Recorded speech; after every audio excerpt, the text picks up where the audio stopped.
flame of southern skies. I'm gonna stake me out a claim in paradise. 'Cause I'd like to see Samoa, oh Samoa. Polynesia has long been a place where the best parts of human nature might be realized. Since the 19th century, Americans had come to think of the South Pacific as paradise. And this image was reinforced by photographs, by books, by people like Robert Louis Stevenson. In all my dreams I see the vision of the moonlit tropic shore and that maiden Polynesian. People generalized really from the beautiful environment of the South Seas and from the beautiful physical presence of Polynesians, who were beautiful people, to a kind of an image of the best that people could be.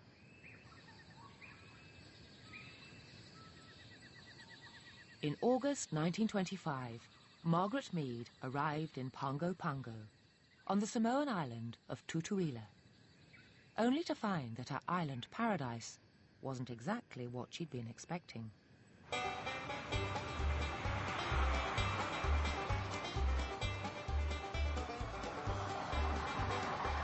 She arrived in Pago, went out to some of the other villages to scout around, but she was struck by the degree of westernization of Pago Pago.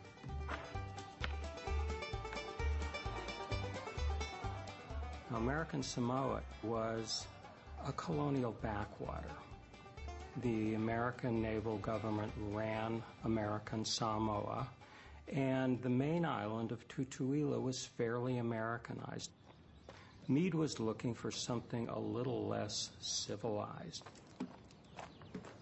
But if Pago Pago wasn't the ideal place to discover just how un-American Samoan adolescence was, it still required Mead to get to grips with a local tongue. Utungia, to be hated. Utumaona, to have an abundance of food. The first thing I had to do was to learn the language. Now, this was new. Anthropologists were not required to learn the language in those days. They were required to learn about the language, to learn the grammar, to take down very careful texts, but not to use it in everyday life. For the next 6 weeks, Mead stuck doggedly to her task. My mother was determined to be able to do her work in Samoan, to get rid of the interpreter and deal directly. And she worked around the clock, really. Dear Dr. Boaz, I have now a vocabulary of about 500 words. I can express any type of idea except some so-called subjunctive expressions with very little difficulty.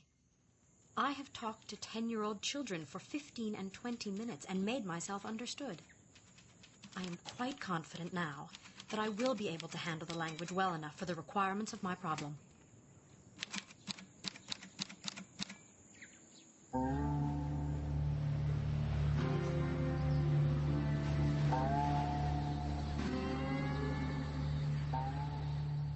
By now, Mead had decided to relocate. Armed with her 500 words of Samoan, she set sail for the remote island of Ta'u, about 100 miles from Pago Pago. But Mead soon discovered that remoteness had its drawbacks. The two biggest problems of fieldwork. One is loneliness, the fact that you are totally away from home. And the other is what we refer to as culture shock.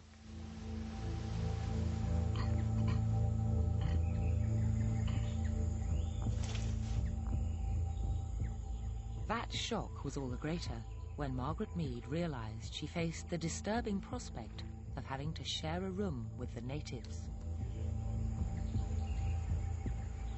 If I lived in a Samoan house with a Samoan family, I might conceivably get into a little more intimate touch with that particular family. But I feel that such advantages would be reaped would be more than offset by the loss of efficiency, due to the food and the nerve-wracking conditions of living with half a dozen people in the same room. And so, unlike many anthropologists of the time, Mead decided not to live with the natives. Instead, she found lodgings in the home of an American naval family stationed on the island. She said, don't try to pretend to be one of the community. Don't insist on doing all the work that they do, wearing the clothes that they wear. You're there as an observer. You can't conceal it. And anything that you can pay for or do to make yourself more efficient and comfortable, do it.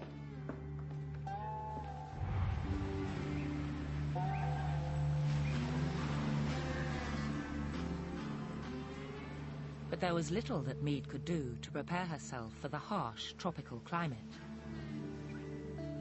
She was small. She was 5'2", weighed 98 pounds. She was frail in some ways.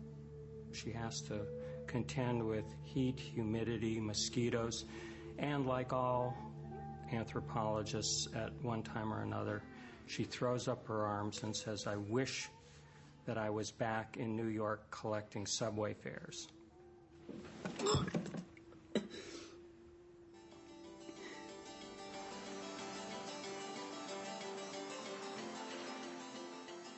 But Mead stuck it out and quickly established a daily routine.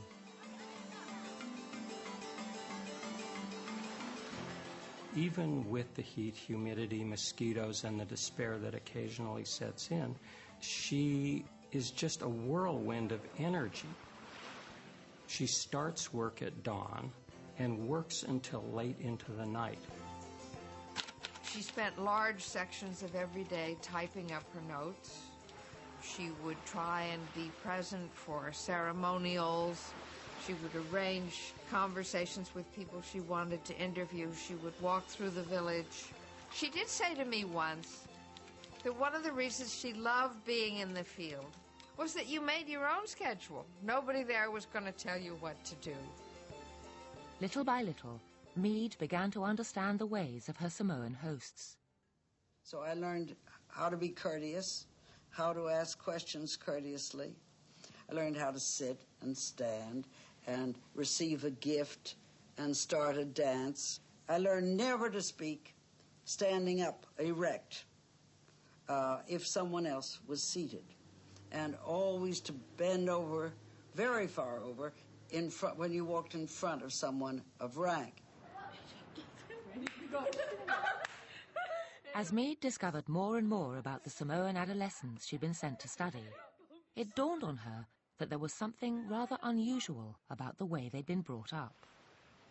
Children never learn the meaning of a strong attachment to one person. And because early childhood does not provide them with violent feelings, there are no such feelings to be rediscovered during adolescence. Mead discovered in Samoa a version of the extended family where children did not have to live within this emotional pressure cooker of the nuclear family, that in this environment there was less tension within parent-child relations, and generally emotions was more diffuse. All of which differed vastly from life back home. Mead felt that Samoan teenagers lacked some of the aggression that she saw in American life, that they lacked some of the sullenness that American teenagers had, the rebelliousness that they had. If American adolescence was full of storm and stress, then what she discovered was Samoan adolescence, by contrast, was quite different from the patterns that we imagined were universal.